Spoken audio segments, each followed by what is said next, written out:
사람이 있고 그냥 캐세라세라 내 마음대로 살 거야 하는 사람 있죠. 근데 그 말로 돼요.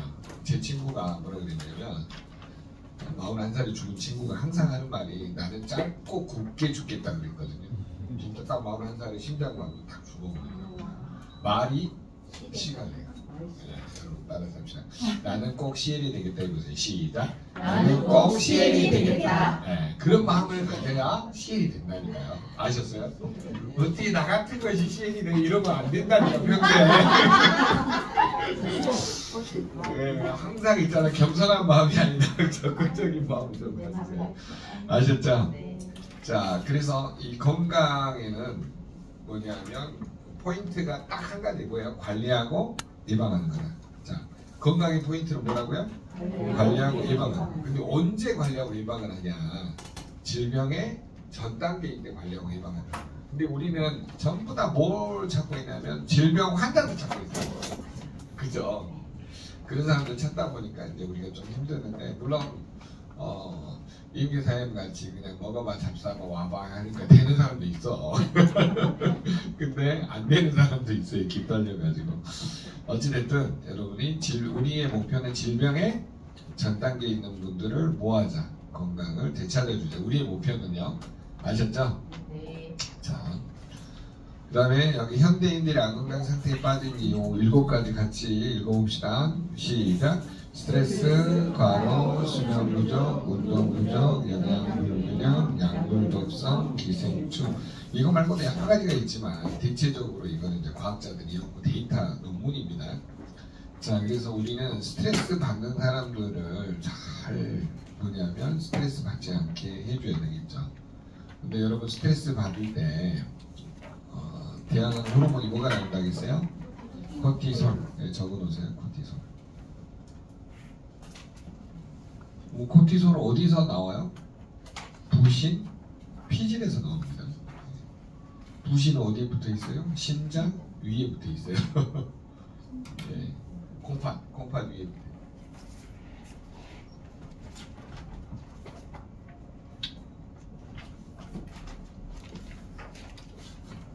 다 가깝구나. 빌려드릴 테니까 갖고 가면 안 돼요. 지난번에 누구라고 말 안 해야지. 네, 가져가셔가지고.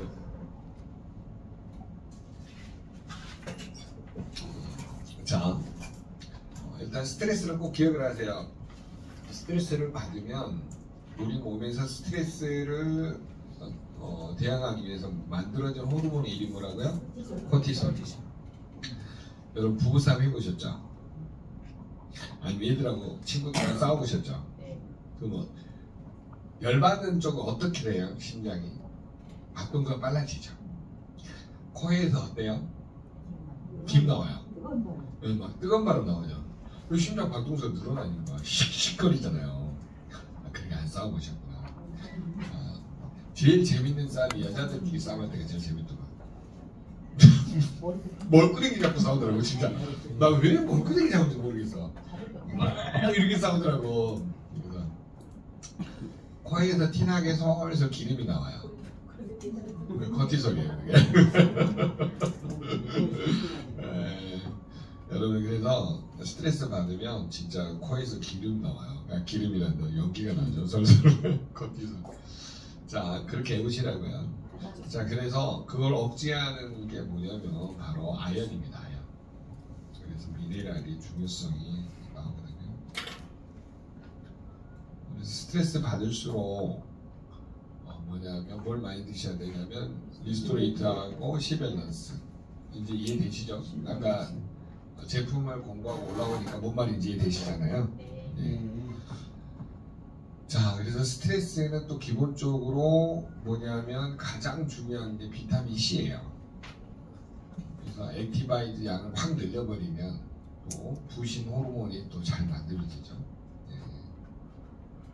그리고 부신 코티솔이 또 잘 분비되려면 B5가 필요해요. B5. 그 다음에 코티솔을 또 잘 만드는 조효소가 또 B6예요. 그러니까 결국은 뭐예요? 액티바이즈하고 시밸런스, 스토레이트.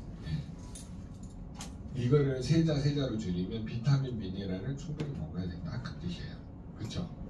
비타민 B군하고 C하고 미네랄이잖아요. 결국은. 안 그래요? 미네랄 중에는 지금 뭐가 필요한가요? 코티솔 분비를, 스트레스 때문에 코티솔 분비를 줄여야 되니까, 스탑을 시켜야 되니까 아연이 필요하죠. 그 다음에 또 코티솔을 만들려니까 비타민 C가 필요하죠. 코티솔 분비를 도와주는 게 B5죠. 그 조효소 역할을 하는 게 또 B6죠. B군하고 C. 그러니까 비타민 B군하고 C가 부족하신 분들은 비실비실해요. 비실비실. 그렇게 보시라고요. 비실비실. 그래서 스트레스에 도움을 줄 수 있는 건 뭐예요? 액티바이즈, 리스토레이트, 그 다음에 시밸런스. 여러분이 지금 앉아서 공부하는 것도 스트레스예요. 엄청나게. 그렇죠? 뇌가 스트레스 받아요. 네, 그러니까 여기 오시면 액티바이즈, 리스토레이트, 시밸런스 많이 드세요. 그래야 이겨낼 수가 있습니다. 자, 그러면 스트레스 하면 거기다 적어놓으세요. 한스 셀리에라고 적어놓으세요. 한스 셀리에. 네. 한스 셀리에라는 사람이 스트레스를 연구해서 노벨상을 수상하셨는데, 이분이 하버드대에서 마지막 고별 연설할 때 어떤 분이 질문하셨어. 그러면 박사님, 우리가 스트레스를 없앨 수 있는 환경을 만들려면 어떻게 하는 게 제일 좋습니까? 그랬더니 뭐냐면 감사 어소시에이션이 감사를 해요. 감사하래요. 감사합니다를 하면 이게 자동적으로 스트레스가 제어가 된답니다. 네. 우리 몸에 좀 아이러니하죠. 뭐 특별한 걸 제시할 줄 알았더니 스트레스로 노벨상 수상하신 분이 뭐라 그랬다고요? 감사하십시오 그러는 거예요. 어소시에이션. 네, 항상 땡큐를 입에다가 담고 사시는 게 제일 도움이 됩니다. 결론 스트레스를 해소하는 방법은 뭐 하는가고요? 감사합니다. 네. 여러분이 감을 많이 사가지고 다시면 돼요. 그랬더니 집에다가 어떤 분은 감하고 사과를 놔두시고 감사를 외친답니다. 네. 그래서 여러분 감사가 가장 스트레스예요. 근데 감사할 수 있는 환경이 안 되잖아요. 열받는 환경인데 감사돼요? 안 되죠. 그래서 그거를 헤쳐나갈 수 있는 거를 또 누가 연구를 했냐면 휴렌 박사님이, 닥터 휴렌이 뭘 연구를 했냐면 미용 감사를 개발한 거야. 먼저는 뭐냐면 내가 스트레스 받은 환경에서 상대방을 미워하는 마음이 생기거든요. 그래서 미안합니다, 용서하세요, 감사합니다, 사랑합니다. 그래서 그거를 또 개발을 하게 된 거죠.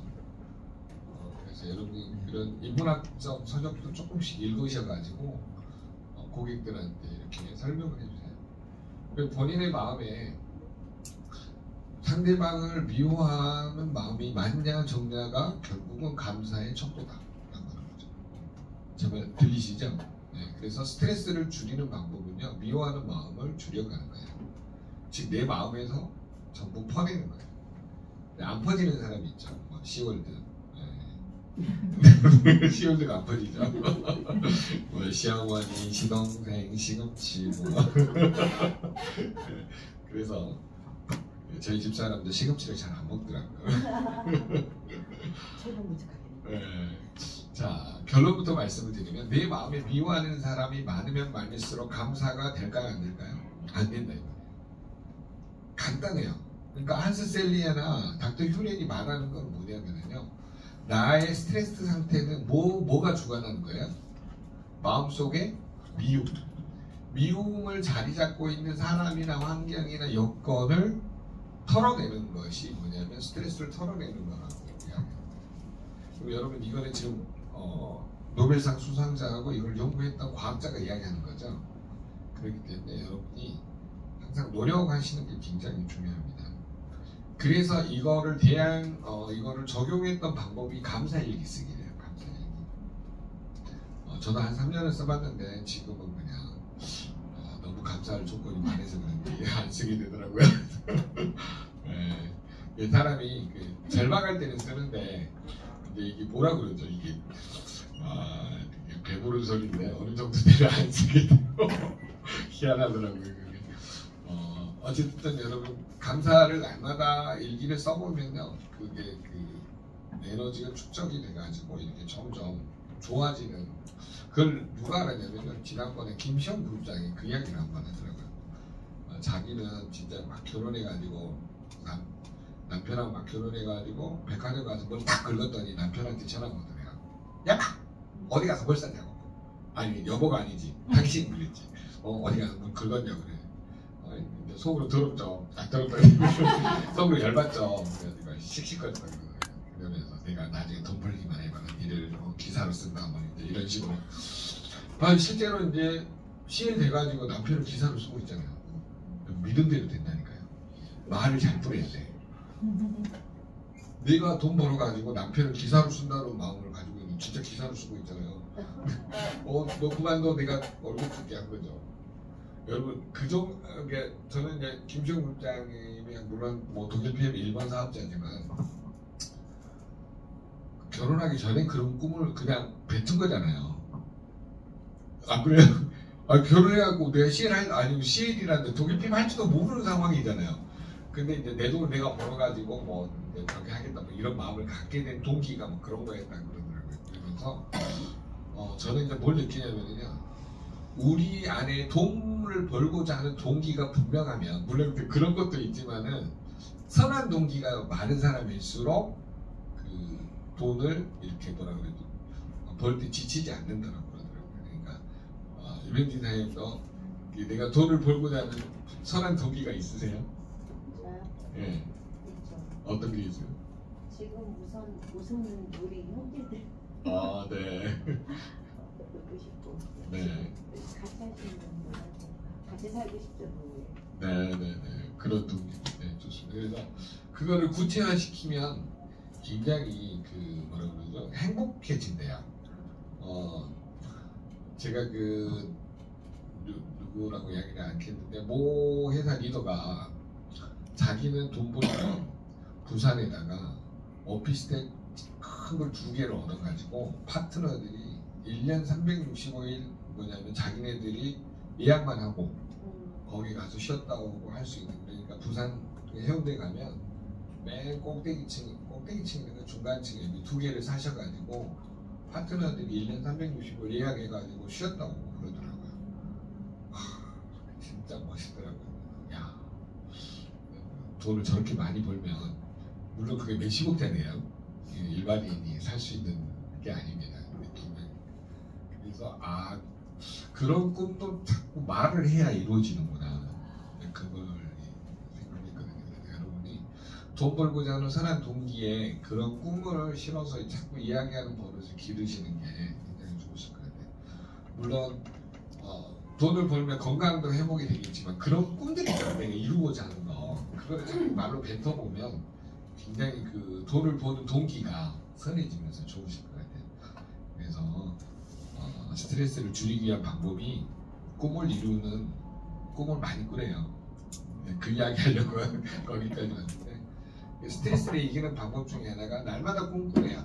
그런 삶을. 그러면 스트레스를 줄여갈 수 있대요. 그 말은 무슨 말이냐면, 미운 사람을 줄여가는 방법도 있지만 꿈을 확대하는 방법이 스트레스를 줄일 수 있는 거예요.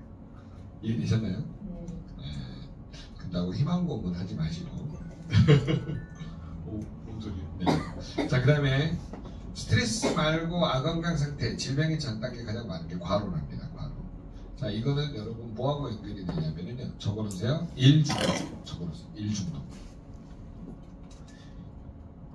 그러면 과로 상태가 되면 여러분 적어놓으세요. 교감신경하고 부교감신경 스위치가 바뀌어버려요. 지금 무슨 말이냐면, 네가 집에 가서 저녁이 되면 부교감신경이 켜져가지고 편안한 상태에 자야 되는데 잠이 와요, 안 와요? 안 와요. 스위치가 바뀌어버리니까 계속 교감신경이 항진돼 있어요. 이걸 끌 수 있는 게 뭐라고요? 아연이라니까요. 이해되셨죠? 그래서 리스토레이트를 따뜻하게 2포 정도 드시면서 11에서 한번 타셔가지고 드시면 굉장히 편안하게 주무실 수가 있습니다. 그래서 과로 상태가 되면 밖에서 자, 그럼 스트레스 과로 받은 사람의 수면 질은 수면이 부족하겠죠. 3번. 이해되세요? 네. 요거 같은 말이에요. 전부 다. 스트레스 과로 수면 부족은 공통분모라고 보시면 돼요. 같은 말. 수면이 부족한 사람이 운동할까요?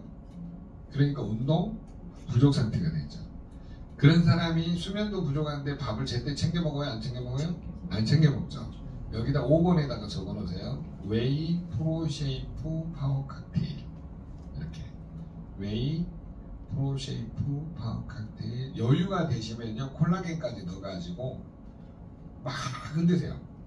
여기 웨이통 있죠? 웨이통에다 흔들어가지고 저도 처음에는 여기다 막 해서 먹었는데 지금 또 그것도 귀찮아가지고 그냥 먹는데 처음에는 정석은 있잖아요. 다 때려 부어가지고 먹었거든요. 이 사람이 그 자기 취향이 있나봐요. 그렇게 하는 사람이고 그냥 나는 근데 아침에 잘라서 이렇게 먹는데 이게 안 되는 사람은 거기다 그렇게 드시라고 그러십시오. 자, 그래서 영양 불균형을 해결하는 방법은 이런 식으로 없고 비타민, 미네랄, 그다음 뭐예요? 단백질을 골고루 먹는 습관이다. 그거를 알려주면서 방법을 제시하세요. 웨이하고 프로쉐이프하고 파워 칵테일을 한번 타서 먹어봐라. 네. 제 것이 울릴 줄 몰랐네요. 죄송합니다. 네. 자, 개념 이해되셨죠? 그래서 어떤 식으로 갈 건지를 고객한테 설명하면 돼요. 그 다음에 이제 약물 독성에다가 적어 놓으세요. 자, 스트레스 받으면 약물, 이게 1번에서 6번으로 연결하면서 적어 놓으세요. 대부분 근육통이 옵니다. 근육통. 그 다음에 근육통이 오면서 스트레스 받으면 위장장애가 와요. 위장 소화가 잘 안 돼요. 자, 근육통이 오니까 대부분 몸살 기운이 있죠. 그래서 뭘 많이 먹냐면 그 약국에서 그 타이레놀이죠. 타이레놀 많이 먹어요. 그 다음에 소화가 안 되니까 뭘 많이 먹어요? 소화제, 뭐 가스명수나 뭐 배아제나 뭐 이런 소화제들, 페스탈 같은 거 많이 먹어요. 그러니까 자꾸 기름 찌꺼기로 만드는 그런 것들이 좀 그나마 가스명수는 한방제제라 그나마 낫습니다. 예. 근데 뭐 페스탈이나 배아제 또 뭐 이런 것들이 전부 다 저기로 만들기 때문에 합성약으로 만드니까 안 좋은 거죠. 특히 타이레놀도 마찬가지. 그래서 약물 독성이 문제가 뭐가 있냐면요. 나중에 적어놓으세요. 약물 내성이라고 적어놓으세요. 약물 독성, 약물 내성. 결론은 원래는 거기에 약물 복용으로 인한 독성과 내성 이렇게 표현했는데 그냥 약물 독성으로 한 번에 표시했거든요. 약물 복용으로 인한 내성과 독성이에요. 그래서 점점 한 알 먹어도 안 되니까 두 알 먹는 네 알. 저희 그 파트너 중에 순천에 계신 사장님이 그 평생 편두통으로 타이레놀 하루에 18알씩 드시는 분이 있었어요. 그때 제가 그거 보내드렸는데 그 그룹별로 유명기사님 그거 자료 있으세요? 그 편두통 그때 있었는데 조기사님 가지고 계세요? 이경사님 그때 그 순천 그 사장님 그 우리 제가 가서 찍은 거 있잖아요. 그 체험사한테 동영상 가지고 계세요? 찾아봐야지. 한번 찾아보세요. 제가 타이레놀을 6알 먹었는데 네. 아침하고 점심 때 네. 머리 와서 힘들어가지고 네네. 여기 기운이 있어가지고 도저히. 네. 그런 아니 많이 응급 왔어요. 제가 말하는 건 뭐냐면 응급 상황에서는 드시는 게 도움이 되지만 필수 불가결하게 편두통으로 평생 먹는 사람들 있잖아요.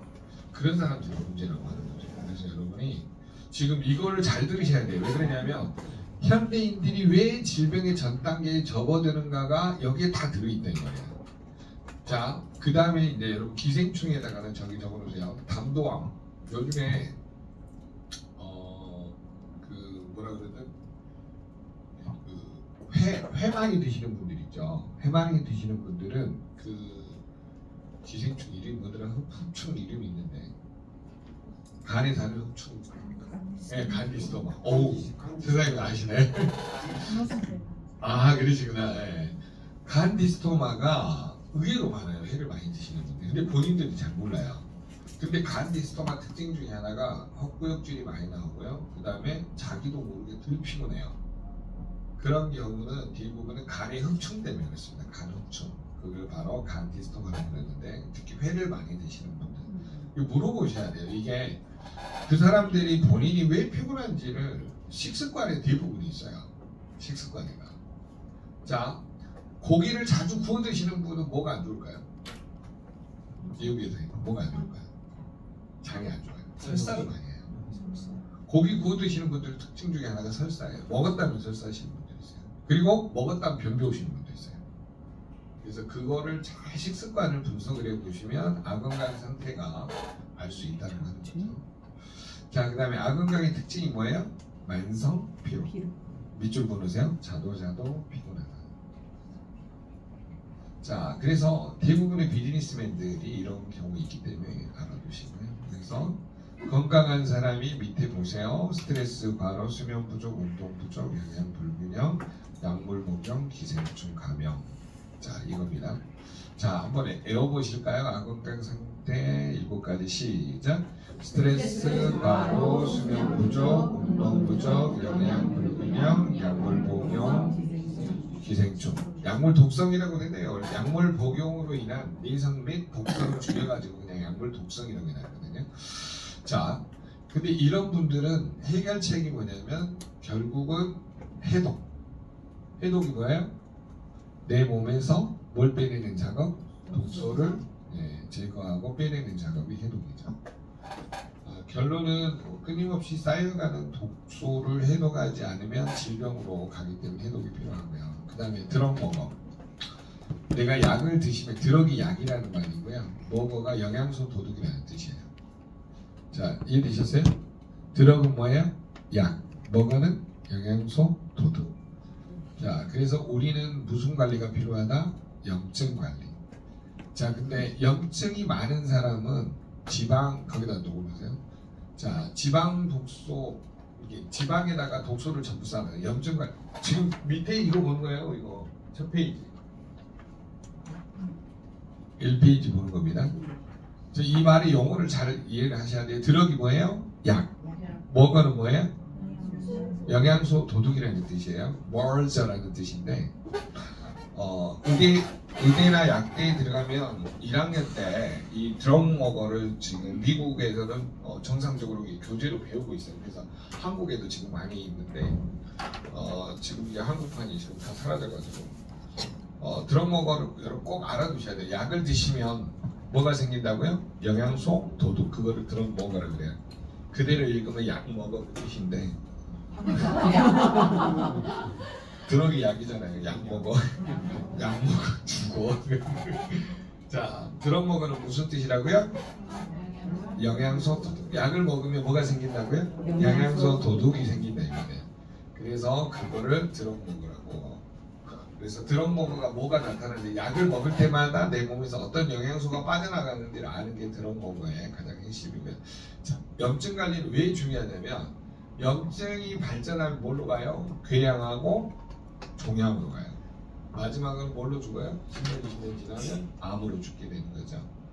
그래서 염증 관리가 중요하다. 물론 여러분이 알아두셔야 돼요. 적어놓으세요. CRP라고 적어놓으세요.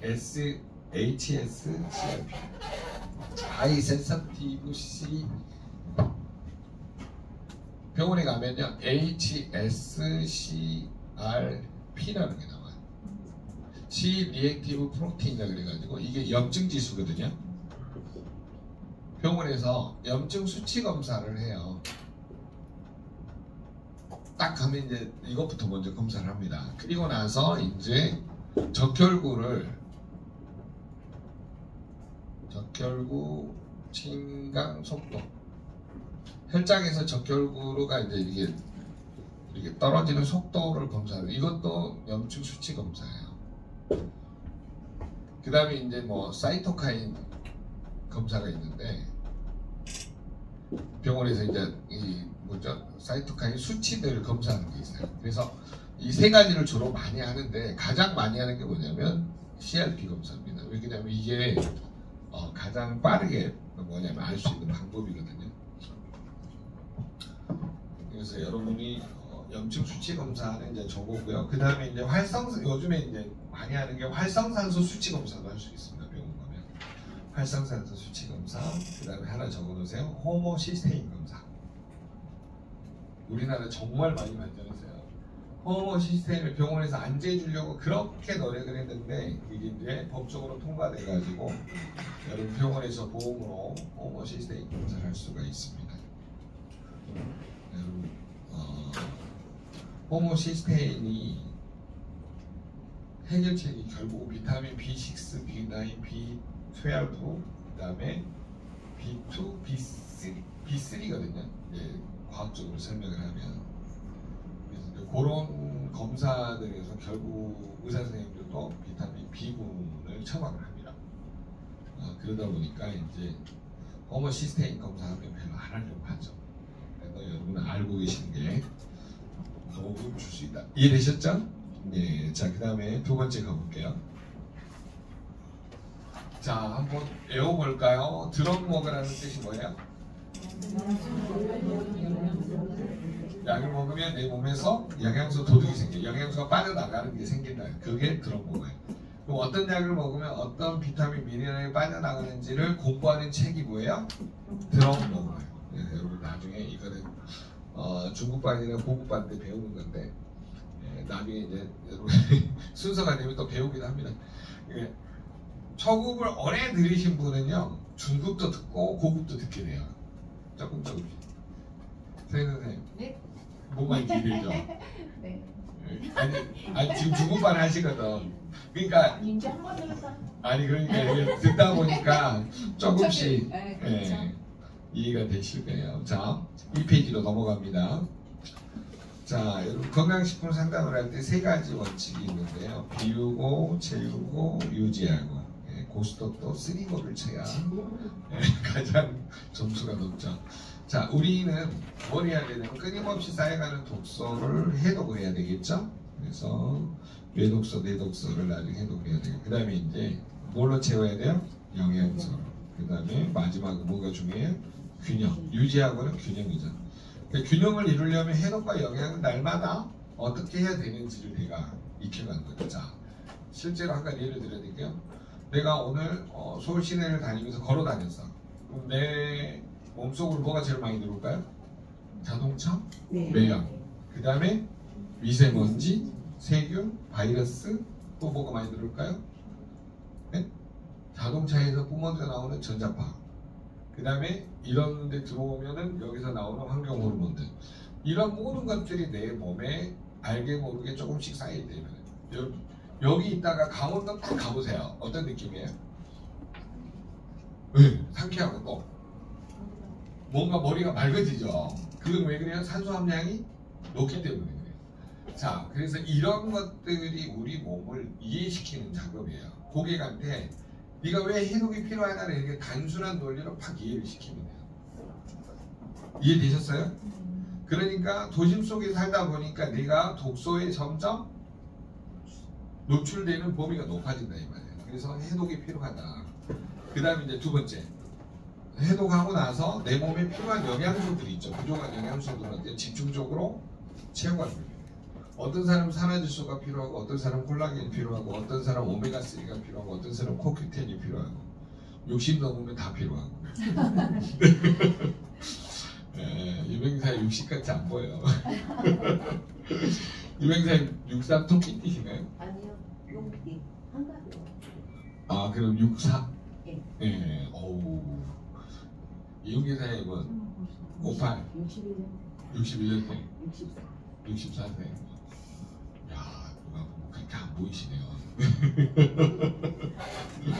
그럼 우리 구사에 뭐 제일 여기서 연장자신가요? 오, 58 겐티. 아니. 원숭이. 56. 예, 대박이시네요. 진짜. 이경사의 56년생이시죠? 54년 말띠요 70. 우와, 한 끗이 더 있으시네요, 우리가. 이틀 젊어지셨어요. 네. 날라다녀요, 날라다녀. 이경사님 VP 대도만 날라다니십니다. 지금 5만 2천 갔어요. 네, 곧 EVP십니다. 자, 여러분 있잖아요. 결국은 항상 포인트가 해독, 영양, 균형이 필요하다. 머릿속에 그거를 항상 넣어두세요. 이해되셨죠? 그래서 고객한테 해독이 뭐고 영양이 뭐고 독소가 뭔지 아니 균형이 뭔지를 가볍게 설명하는 걸 항상 머릿속에 두시고요. 그 다음에 두 번째는 자 마른 논바닥에 못 심는 사람이 있을까요? 한번 옆 사람한테 얼굴 보면서 한번 해보자. 시작. 마른 논바닥에 못 심는 사람이 있을까요? 못 심어요. 뭐 심는 사람이 있어요? 못 심어요. 죽죠. 마른 논바닥에 못 심으면. 자 거기다 적어보세요. 물의 중요성하고 디톡스의 중요성. 여러분 결국은 뭐냐면요. 마른 논바닥에 해결이 되려면 물이 필요하죠. 사람도 마찬가지예요. 물하고 소금하고 이 뭐냐면 해독할 수 있는 어떤 필수 미네랄들 이런 것들이 굉장히 필요합니다. 그래서 우리 몸은요 결국은 일단 중금속이 쌓여요. 적어놓으세요. 디톡스의 중요성에다가 나쁜 중금속이 쌓여갑니다. 적어놓으세요. 나쁜 중금속이 알게 모르게 쌓여간다. 적어놓으세요. 나쁜 중금속이 알게 모르게 쌓여간다. 여러분 결국은 중금속이 쌓이면서 혈액순환이 안 되면 적어놓으세요. 림프 독소가 또 많이 쌓여요. 림프 독소. 그러니까 겨드랑이라든가 세부라든가 목 주변 이런 데가 막 붓게 돼요. 자, 그 다음에 이제 문제성이 뭐냐면요. 거기 적어놓으세요. 모심기 영양 공급의 중요성인데, 자, 디톡스를 진행을 하면서 그 사람한테 특별히 필요한 영양소가 뭐냐면 대부분이 미네랄이에요. 적어놓으세요. 미네랄. 미네랄 부족이 최고 많아요. 그 다음에가 비타민이고요. 그 다음에가 오메가3 같은 필수 지방산. 그 다음에가 아미노산이에요. 탄수화물은 절대 부유할 리가 없습니다. 왜 그러죠? 떡? 빵? 면을 좋아해요. 한국 사람들이. 그래서 부족할 이유가 절대 없는 겁니다. 자, 옆 사람한테 다시 한번 질문해 보세요. 마른 논바닥에 못 심는 사람이 있을까요? 시작. 마른 논바닥에 못 심는 사람이 있을까요? 이거는 없다는 소리죠. 그러면 결국 마른 논바닥은 모은 거예요. 갈라져 있는 거죠. 우리 몸에도 독소가 꽉 들어차가지고 영양소가 들어갈 수 없는 상태가 돼버린 거죠. 영양소가 들어가도 독소 때문에 다 바로 뭐 물 새듯이 빠져나오는 거죠. 그래서 결국은 적어놓으세요. 뭐의 중요성? 디톡스, 해독의 중요성을 이야기를 하십시오. 그래서 우리는 제일 중요한 거 적어놓으세요. 물, 소금, 그 다음에 영양소. 물 안 마시고 영양소만 드시면 독이 되고요. 소금이 없이 좋은 소금, 거기에 소금에다가 좋은 소금이라고 적어놨어요. 좋은 소금. 여러분 나쁜 소금은 어떤 소금이냐면 맛소금, 꽃소금 이런 거예요. 네. 좋은 소금은 미네랄이 많이 들어있는 소금이죠. 그런 소금을 드시는 게 디톡스가 잘 됩니다. 체액이 깨끗해지고. 소금을 드시면요 왜 좋냐면 소염, 염증 작용이 생겨요. 염증을 줄여드리고요. 그다음 좋은 소금을 뭐 드시면 그 안에 미네랄이 많이 들어있다겠죠. 해독이 돼요. 그래서 따뜻한 소금차를 드시지 못하시는 분들은 제품에다가 소금을 조금씩 타서 드세요. 네. 소금을 타서 드시라고 했더니 어떤 분은 소금을 쳐서 드신대요. 뭐 말인지 아세요? 소금이 이렇게 튀잖아요. 소금을 쳐서 드시라고. 타서 드시고. 자, 소금을 드셔야 되는 이유는 뭐라고요? 좋은 소금은? 좋은 미네랄이 많이 들어있어요. 그것들이 뭘 밀어내니까? 나쁜 미네랄들을 밀어내니까. 그래서 해독작용이죠. 그 다음에 염증을 줄여주고, 그 다음에 우리 몸을 그 뭐냐면 소금이 어떤 역할을 해요? 방부제 역할을 해요. 천연 방부제. 방부제 역할. 이거 그 허준의 그 동의보감이 다 나오는 내용들입니다. 그래서 우리 몸은 뭐냐면 이 첨혈, 피가 깨끗해지는 이유 중에 하나가 좋은 소금을 먹으면 피가 깨끗해진다고 합니다. 그래서 여러분이 물, 소금, 그 다음에 뭐냐면 좋은 영양소를 어떻게 먹을 것인가를 능정을 하시면 도움이 되실 것 같고요. 그 다음에 영양 공급의 1번이 뭐라고요? 미네랄, 2번이 비타민, 3번이 아미노산, 단백질. 4번 아니 죄송합니다. 바뀌었네요. 3번이 필수 지방산, 오메가3 같은 필수 지방산이고요. 4번이 아미노산, 단백질, 5번이 탄수화물입니다. 그래서 요즘의 영양 공급의 중요성에다가 저탄고지라고 적어놓으세요. 저탄고지. 탄수화물을 적게 드시고 단백질이나 뭐냐면 좋은 지방산, 미네랄 이런 거를 충분히 드시는 게 도움을 줄 수 있어요. 저탄고지. 우리 뭐냐면 옆 사람한테 다시 한번 물어봅시다. 시작. 마른 논바닥에 멋있는 사람이 있을까요? 그러면 뭐라 그러지 아세요? 미쳤냐? 네가 마른 논바닥에 가시네야. 아니 이게 제가 예화를 든 거예요. 제가 이거를 가르쳤더니 부산에 있는 분이 한 분이 그래. 언니야, 니는 마른 논바닥에 멋있는 사람 봤냐? 못 봤지. 그랬더니 언니가 그렇게 몸이 다 지금 마른 논바닥처럼 이렇게 어떤 걸 좋은 걸 먹어도 지금 몸이 이걸 소화를 못 시킨다. 그래서 한번 디톡스를 해보자라고 해가지고 다이어트를 했는데 한 달 만에 12kg를 빼셨고. 그러니까 결국은 그런 사람들은 마음이 착한 사람이에요. 여러분 마음이 착해야 살이 잘 빠져요. 진짜로. 아니 진짜라니까 마음이 착해야 살이 잘 빠져요. 선생님들 마음이 착해야 잘 빠져. 문자 말소리 시험 들지 말고요. 아침에 샤워하면요. 네. 다이어트가 잘 돼요. 예, 맞습니다. 네. 자, 일단은 우스갯소리지만 마음의 독소가 뭐냐면 아까 말한 거 미움이라니까요. 마음의 독소가 많으면 살이 잘 안 빠져요. 그러니까 그것부터 해서 마음의 독소부터 해서 해결하는 게 다이어트의 핵심입니다. 아무리 해보세요, 안 빠져요. 마음의 독소가 가득 찬 사람은 그것부터 해결하셔야 됩니다. 자, 그 다음에 부담감을 줄이는 상담기법. 여러분 이렇게 하다가 뭐 이것저것 돈 없어 하시는 분 있죠. 네, 그럴 때 야 너는 뭐 나중에 아파갖고 한약 먹을 때 몇백만 원치 먹어본 적 없냐 있어. 그때 그거를 하지 말고 지금부터 먹어봐라. 그게 1번이고요. 그 다음에 두 번째는 뭐냐면요, 메가요법하고 이제 중요성을 인지시킬 때 뭘 하냐면 보험예를 드시면 돼요. 그리고 보험 왜 들어요? 미래에 아플 걸 대비해갖고 들죠. 그러면 돈이 없어 하신 분은 다 어디에 들어있냐면 보험금에 갖고 보험이 다 있단 말이야. 그러죠. 약관 대출 받아서 먹으라면 돼요. 진짜로요. 아니 돈이 없다 그러면 야 네 몸을 위해서 보험은 나중에 저기가 타먹을 수 있으니까 약관 대출 받아서 먹어라. 그리고 실제로 그래가지고 약관 대출 받아서 먹었던 분들이 많아요. 네. 아셨죠? 아니 진짜 그렇게 하셔요. 왜냐면 네가 나중에 보험금 타먹고 아플 때는 지금은 약관 대출 받아서 네 몸에 투자를 해라 이렇게. 그 당에서 뭐 네가 그 대출 받는다고 해서 굶어 죽는 거 아니다. 이해되셨죠? 그래서 일단은 건강이 중요하다. 포인트 이야기해서 그 다음에 메가요법에다가 내보잖아요. 이거는 메가요법이라는 말은 보통 병의원에서 쓰는 요법들인데 이게 나오게 된 게 서울대 이현대 교수님이 비타민C 메가요법을 만들면서 분자 교정 학회에서 나오는 용어들입니다. 그래서 기능학 하시는 의사들이 가장 많이 쓰는 언어인데, 여러분 메가라는 거는 많다 그 뜻이에요.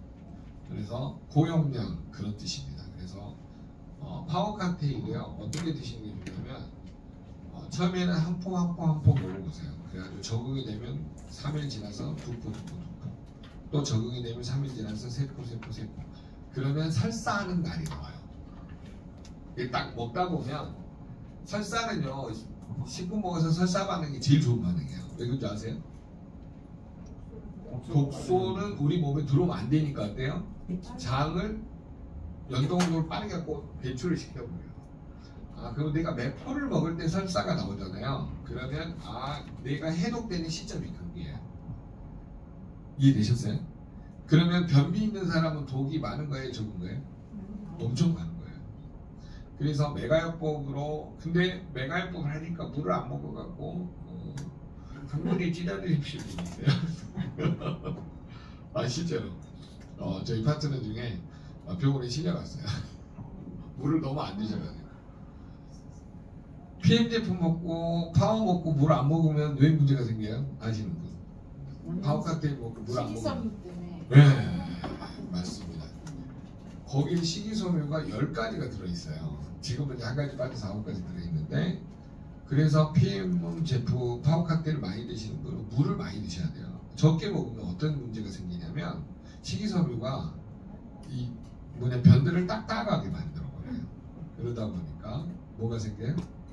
변비하고 숙변, 치질이 생깁니다. 그래서 변비, 숙변, 치질이 생겨요. 그래서 여러분이 이제 메가회복 할 때는 항상 물을 많이 드시는 것이 가장 중요하다. 그래서 한 포씩 한 포씩 늘려가면서 네가 설사가 나오는 시점이 있을 거다. 근데 설사가 안 나오고 변비가 생기는 건 뭐 때문에 생긴다고요? 물을 많이. 그 다음에 이제 가려운 사람이 있어요. 먹기만 하면 온몸을 긁는 사람들. 그거는요, 간하고 신장 기능이 떨어지시는 거예요. 간하고 신장 기능. 간하고 신장 기능이 떨어지면 피부로 다 밀어내거든요. 옛날에 가장 나쁜 신은 간신이에요. 간신. 임금 옆에 붙어서 아부를 떠는 신이 간신이죠. 우리 몸에는 간하고 신장이 해독이 안 되면 어때요? 전부 다 독소가 어디로 나와요? 피부로 나와요. 피부로 나오니까 그걸 꼭 알아두시면 됩니다. 어디로 나온다고요? 피부. 자, 그 다음에 이제 고객을 확보하는 전략과 전술이 있는데요. 그거는 개인 밴드를 만드세요. 그리고 나만의 자료집을 만들고 거기다는 나만 이제 볼 수 있게끔 파트별로 분류를 하고 고객 관리하는 방법, 그 다음에 PM 제품 정보, 고객 관리, PM 제품 정보. 그러니까 고객 관리에는 특징이 있죠. 적어보세요. 고객 관리하는 요령 1번이 뭐냐면요, 가족력이에요. 가족력. 전사적인 가족력에 대해서 알아보시고요. 그 다음에 두 번째는 지금 먹고 있는 약. 두 번째는 그 사람이 먹고 있는 약. 수면제 먹고 있다고 무슨 문제일까요? 예민하거나 잠 못 자거나 하죠. 그런 식으로 정확하게 알고 계셔야 돼요. 자, 그 다음에 세 번째 뭐냐면 그 사람이 교통사고 후유증이 있는지를 보셔야 돼요. 교통사고 후유증. 여러분 교통사고 후유증 몇 년 가요? 평생 갑니다. 거의. 비만 오면 다리 아픈 사람들 있죠. 이미 교통사고 트라우마에 접해 있는. 그래서 여러분이 그 사람이 어떤 특징이 있는지. 자, 가족력이 중요한 이유는 뭘까요? 우리 유전자는 누구로부터 물려받아요? 부모로부터 물려받죠. 그래서 중요합니다. 가족력이. 자, 암이 있는 집안은 꼭 암이 생기죠. 네. 그 다음에 심근경색이 있는 집안은 거의 대부분 심근경색이 와요. 그 다음에 뇌졸중이 있는 집안은 꼭 오죠. 뇌경색이 온다든가 뇌출혈이 온다든가. 그 다음에 당뇨가 있는 집 거기 선생님 집안에 당뇨 있으세요? 없어요. 가족도 없어요. 그냥 그러면 애들이 좀 조심해야 되겠는데 배쪽으로. 뭐냐면 부모님 시댁이면 어머님 아버님 배아미. 그러면 아들 있으세요 지금? 없어요. 딸만 있어요. 그나마 다행이시네요. 아들 있으면 물려받아요. 여러분 부모로부터 물려받을 때 여성 유전자가 질병을 끼치는 위험이 65%, 남자는 35%. 우리 유전자 검사를 해봐도 알아요. 우리가 해보니까 이 부분이 부모 유전자 중에 엄마의 미토콘드리아가 자녀의 건강에 그대로 물려받아지게 됩니다. 그래서 여러분이 건강해야 되는 이유를 꼭 알아두시는. 그러니까 며느리 드릴 때 건강 그 진단서를 가지고 오라 그래야 돼요. 사귀기 전부터 해야 돼요. 왜 그러냐면 친구가 딱 생긴다 그러면 건강 진단서 갖고 오라 그래야 돼요. 네, 사귈 때. 왜 그러냐면 이제 결혼하려고 복잡해져. 여기 서동에 그 빌딩 가신 회장님 두 분이 이제 수강생이었는데 제가 인사 강의 나갈 때 그 두 분이 맨날 우리 산업메세 해가지고 했는데 실제로 이제 건강검진서를 딱 교환을 했는데 한 사람이 B형 바이러스 감염이에요. 그러니까 파토가 났거든. 그럴지 몰랐다는 거예요. 정말. 이거 뭐 이러면서 여러분 여자가 남자가 문제일까? 아니 B형 바이러스 걸리면 뭐가 제일 문제일까요? 목의 유전이죠. 남자는 그나마 괜찮을 수 있는데 여자는 어때요? 100%입니다. 그래서 여자가 건강해야 되는 그리고 가족 건강 그렇습니다. 꼭 알아둬요. 자녀분들 키우시면 뭐냐면 아이한테 꼭 그런 걸 인지를 많이 시키세요. 그래서 요즘 애들이 전부 다 뭐죠? 분노 조절 장애, HAD, 그다음에 또 뭐죠?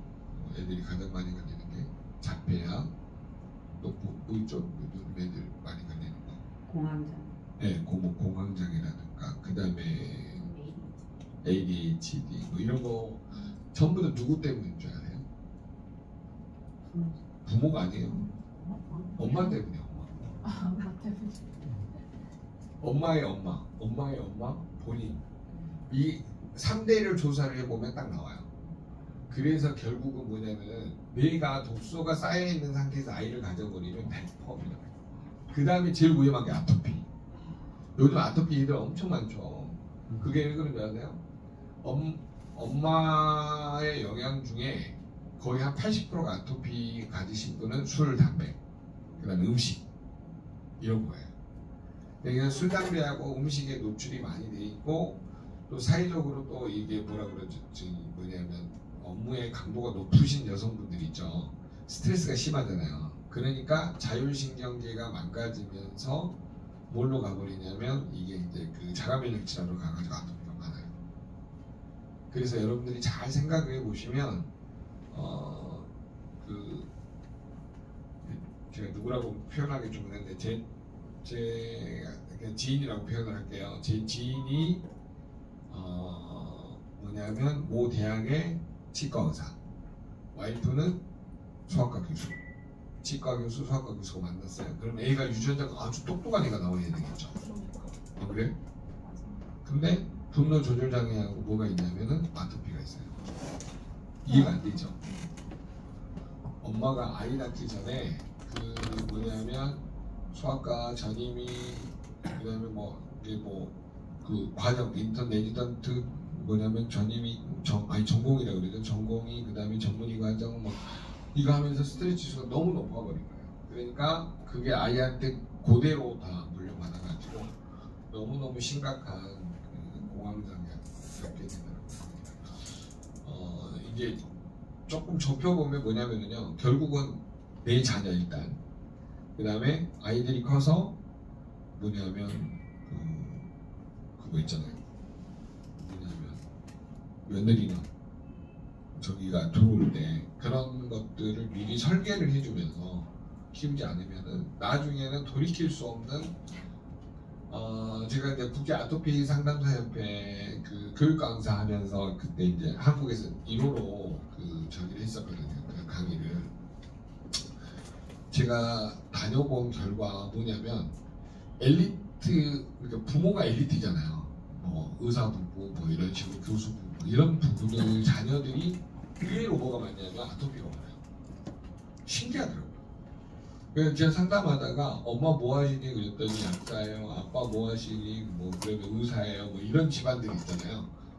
아이들이 다 아토피니까 그러니까 아토피는 여러분 병원에서 해결 못하는 거 아시죠? 자가면역 질환이 때문에. 그래서 이제 그런 것들을 상담을 하면서 이제 뭐 식습관, 생활습관 막 상담하는 게 있어요. 그래서 근데 대부분이 뭐냐면 바쁘니까 아침 식사 어떻게 하니 그랬더니 햇반에 그 다음에 봉지 라면에 봉지 뭐 카레 또 뭐더라 뭐 이렇게 해갖고 먹는다는 거야. 그러니까 다 봉지 아침이 바쁘니까. 왜 그러냐면 여러분 교수들 얼마나 바쁜지 아세요? 새벽에 막 5시, 6시 되면 준비하고 7시까지 난 출근하고 막 이래야 돼. 근데 완전히 정교수 올라가기 전까지는 인생이 40대에는 다 건다. 50이 되기 전까지는요. 한국 특징 봐보세요. 50이 되기 전까지는 근데 자기 시간이 있어요 없어요? 거의 없다니까요. 거기까지 가야 이제 그 뒤에 이제 자유가 부장이 되고 미래가 부장이 되는데 그 전까지는 인생을 거기다 다 올인해 버리잖아요. 그러다 보니까 자식의 문제, 질병의 문제가 생기는 거거든요. 자, 그러면 이제 돌이켜 보면 결국 자 지금 뭐 하다 거기까지 자료집 있죠. 자료집 만든다 거기다가 아까 제일 중요한 게 있죠. 고객 관리의 1번이 뭐라고요? 가족력. 2번이 먹고 있는 약. 3번이 교통사고. 이런 거를 구체적으로 적어 놓으셔야 돼요. 어디에다가? 나만의 밴드 자료집에다가. 여러분 만나는 고객들 있죠. 싹 적어 놓으셔야 돼요. 저 사람이 어떤 가족력이 있는지. 여러분 보세요. 그 사람이 가족력이 있으면 그 100번 나온다니까요. 중간에. 그 다음에 먹고 있는 약 때문에 뭐가 생긴다고 했어요? 그러니까 뭐가 생긴다고 했죠. 그 다음에 세 번째 교통사고 후유증은 어때요? 거의 평생 간다니까요. 뼈 부러진 사람은요 어떻게 될까요? 뼈가 거의 으스러져 있다니까요. 그냥 붙어만 있는 거지 그 균열이 가 있는 상태죠 이미. 그렇기 때문에 뼈는요 35세 이후는 잘 안 붙어요. 그리고 골밀도가 낮아져요. 특히 여성분들은 50대가 되면 다 골다공증이에요. 왜 그런지 아세요? 에스트로겐이 줄어들면 좋은 콜레스테롤은 줄어들고 나쁜 콜레스테롤은 늘어나요. 그러니까 어때요? pH 산도가 7.4에서 쭉 떨어져. 그러니까 적혈구들이 달라붙으면서 피가 점점 탁해지잖아요. 이거를 다시 7.4로 회복하려고 하니까 어디서 빼놨어요? 뼈에서 칼슘을 빼놨습니다. 그러니까 무슨 다공증? 골다공증. 근데 에스트로겐이 줄어드는 시점이 언제가 여성들이 제일 심해요? 50세 초중반. 이때 대부분 골밀도가 망가진다 이 말이에요. 그 다음에 골질 증생도. 골 끝단이 자가면역 질환에서 증가해. 그걸 르마티스를 그랬잖아요. 그러니까 두 개가 같이 온 사람이 제일 힘들어요. 골밀도가 줄어들고 골질 증생도가 증가한 사람. 이런 사람들은 미치는 거예요. 속된 말로. 낙상 있죠. 낙상해가지고 뼈 부러지는 사람들이 그래서 많은 거예요. 그래서 여러분들이 상담을 기준으로 보면 50세가 제일 불쌍한 거예요. 왜? 뭐가 줄어드니까. 에스트로겐이 줄어들면서 에스트로겐 호르몬 역할 중에 하나가 좋은 콜레스테롤이 많게 유지해서 피를 이렇게 깨끗하게 유지하도록 도와주는 역할인데 에스트로겐이 확 줄어드는 갱년기 때 대부분 LDL이 확 높아지면서 뼈에서 칼슘을 다 빼놨어 버려요. 그래서 문제가 생깁니다. 이해되셨죠? 그래서 여러분이 고객 관리할 때 1번이 뭐라고요? 가족력. 2번이 복용 중인 약. 드럭 먹을 때 이거 중요해요. 뭐가 빠져나갈지 알아야 되니까. 그 다음에 세 번째가 뭐라고요? 교통사고 후유증. 교통사고 후유증 중에 이제 제일 심각한 게 아까 제가 뭐라 그랬어요? 뼈가 으스러져 버린 사람들 있죠. 그런 사람들은 평생 가니까 굉장히 조심하세요. 뼈 부러지면요 진짜 막 이렇게 뭐라 그러죠? 힘든 사람들이 굉장히 많더라고요. 비 오는 날만 되면 뭐라 그러죠? 귀신같이 알아맞힌다잖아요. 야 내일 비 오겠다 그랬는데 어떻게 알아요? 뼈가 마르시잖아요. 네, 그래서 숨이 찬다는 거죠. 자, 그 다음에 고객 그렇게 관리를 하시고 그 다음에 이제 두 번째 뭘 만든다고 그랬어요? 독일 PM의 제품 정보. 네. 독일 PM의 제품 정보를 뭘 보낼 것인지 고객한테 제품 정보 자료를 잘 만들어 놓으셔야 돼요. 자, 그 다음에 제품 정보에서 제일 중요한 게 아까 제가 말하는 거 있죠? 그 포인트 있죠? 그거를 뭐냐면 디테일 포인트라고 적어놓으세요. 자세하게 설명할 때 포인트별로 한 문장씩 야 칼슘하고 마그네슘이 뇌신경을 안정화시키고 아연이 코티솔 호르몬 분비를 줄여줘. 그래서 숙면을 취하는 거야. 이런 말들 있죠. 하나하나 용어를 탁탁 찍어서 설명해 줄 수 있는 그런 거를 매일 쓰려고 하면 힘들잖아요. 제품 정보집을 만들어 놓으면 어때요? 꾹 눌러서 복사하기, 댓글 복사, 그 다음에 카톡에다 옮겨서 붙여넣기. 이거만 하시면 돼요. 근데 여러분 뭐 하고 있어요? 매일 쓰고 있어. 카톡에다 매일 쓰고 있다고. 안 그래요? 아파트는 뭐 먹어야 되고 매일 쓰잖아. 그러지 말고 제품 정보 보내고 이렇게 뭐 솔루션 보내고 이렇게 항상 자료집을 만드시라 이 말이에요. 안 그러니까 힘들어요. 이해되셨죠? 자, 그 다음에 세 번째로 해야 될 일은 뭘까요? 세 번째로 해야 될 일. 네? 네. 식습관, 생활습관을 관리를 해주셔야 돼요. 여러분, 떡방면 많이 먹으면 돼야 돼요. PM 제품 먹으면요, 떡방면이 얼마나 맛있는데요. 입맛이 돌아. 아니, 처음에는 입맛이 돌아. 아니, 그런 사람들 많다니까요. 뭐냐면, 최근에 좀 안 먹었는데, PM 제품 먹으니까 입맛이 좋아져. 아연 때문에. 그래가지고 막 먹는 사람도 있어요. 그래서 살이 찐다 그래. 자기도 모르게. 이해되셨어요? 그래서 식습관, 생활습관을 꼭 체크를 해주셔야 돼요. 자, 그래서 식습관, 생활습관 체크하면서 꼭 적으세요. 호전 반응 체크하기. 호전 반응 체크하기.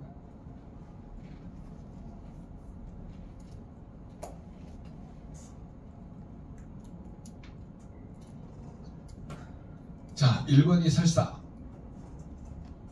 설사가 나와야 돼요. 안 나오면 뭐냐면 양을 늘려보고 말아요. 한번 팍 터질 때가 있어요. 쫙 막 장 점막에 붙어있는 독소들이 쫙 빠져나와요. 근데 안 나오는 사람이 뭐냐면 전부 다 변비가 되고 있어. 똥이 그냥 막. 이럴 때는 좋은 소금을 막 따뜻한 소금차를 많이 드시면서 빼내야 돼요. 안 그러면 큰일 납니다. 거의 대부분 변비 와가지고 싸워요. 네. 그래서 알아두셔야 돼. 설사가 나와야 돼. 한번 쫙 빠져나와야지만이 그 사람이 다음부터는 장점막에 해보게 됩니다. 설사, 변비 체크하시고, 그 다음에 세 번째가 가려움증 체크하시고, 네 번째 부종 체크하시고. 부종. 네. 자, 식습관에서 제일 중요한 게 떡방면, 술, 담배 이런 거는 정말 쥐약입니다. 떡방면, 술, 담배. 그 다음에 인스턴트 식품. 그렇게 말을 해줘도 말 안 들어요. 안 그래요? 땡기는 대로 다 먹잖아요. 그래서 술은 더 먹는 분들이 많아요. 왜냐면 술이 안 취한대요. 비엔네품 먹으면. 네. 미쳤어요? 부종이 계속 있다고 그러죠. 부종이 있는 분들은 병원 가가지고 콩팥 초음파를 한번 해봐야 돼요. 콩팥이 문제가 있을 수 있거든요. 그러니까 그렇다고 하면. 이제 그렇다고 하면 이제 병원 약 같이 드시면서 하시는 수밖에 없어요. 제품으로는 리스를 많이 먹어요? 네, 리스토레이트 많이 먹고 그런 사람들은 심장이 막히면 네. 뭐 하셔야 되냐면요. 가장 쉬운 게 맨발로 걸으면 돼요. 햇빛 쬐면서. 그냥 뭐라 그러냐면 한 일주일 휴가 내가지고 바닷가 있죠. 바닷가에서 계속 걸으라고. 오전에 2시간, 오후에 2시간. 부종 있는 분들은요. 걸으면 100% 낫습니다. 그래서 여러분 부종 있는 분은요. 맨발로 걸으셔야 돼요. 그걸 어싱이라고 그러거든요. 어싱이라고 맨발로 걷거든요. 그래서 어싱 효과를 햇빛을 딱 쬐면서 하시면 일주일만 하면 바로 뚫려요. 네. 저도 림프 독소하고 말 강의 많이 해갖고 목이 이게 목 때문에 2달간 강의를 못 해봤는데 결론은 제주도 가서 저는 이제 함덕해수욕장에서 계속 2주 동안 걸었거든요. 오전에 2시간, 오후에 2시간 걸으니까 딱 몸이 풀리더라고요. 그러니까 독소가 심한 것 중에 하나가 부종인데 안 풀리는 거는 심장이 꽉 막혀서 그러거든요. 그러니까 심장 독소를 빼주려면 무조건 걷는 수밖에 없어요. 햇빛 쬐면. 근데 제일 중요한 게 바닷가 가서 있잖아요. 물하고 바닷물하고 경계선 있죠. 몰이 만나는. 네. 거기가 최고 좋아요. 그 피톤치드 양도 많고 그다음에 바닷가에서 들어오는 음이온도 많고 그다음에 이 정작이 내 몸에 있는 전자 있잖아요. 전자가 쫙 빠져나가고 확 들어오고 많으니까 굉장히 도움이 많이 됩니다. 그래서 여러분 심장 부은 사람 무조건 걸으셔야 돼요. 그 방법 없어요. 그래서 여러분이 그 다음에 이제 마지막 체크하셔야 될 게 수면 시간하고 일어나는 시간. 네. 아픈 사람들은요 일찍 자고 일찍 일어나는 게 제일 좋아요. 10시에 자고 6시에 일어나는 거세요. 그게 안 되면은요 11시에 자고 6시나 7시에 일어나고 이렇게 조금 충분한 시간 8시간 정도 자는 게 좋다. 네, 1시간 넘었네요. 네. 자, 여기까지 하고 밥 먹고 가서